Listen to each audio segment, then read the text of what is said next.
HR is all about the people.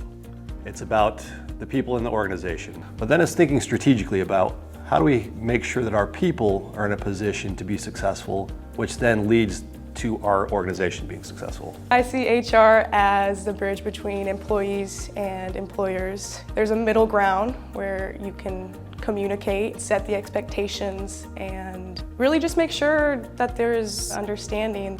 It's very much a people person type job. It's being an empathetic leader, being able to take somebody in and understand where they're coming from. It's very fulfilling, in my opinion, because everyone wants to help people some way, somehow. From the start of when you post a job posting to the end when that person leaves the company, like you're making sure that they have a good experience with whatever job they're doing.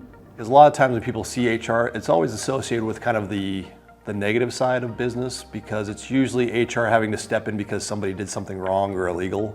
What we're looking for with HR is the opposite side. We want to avoid all that stuff by putting people in a position to be successful. Every company, organization needs HR.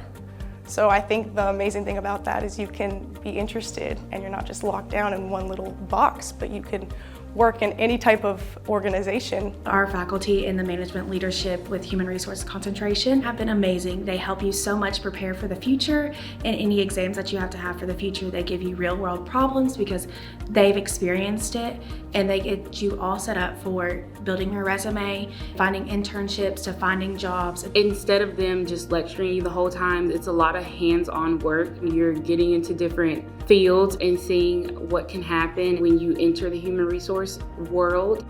MTSU really wants you to succeed and really wants to set you up for success. So we're trying to make our degree as applicable as possible and as real world as possible, so that when they step into a workplace environment, they're off and running.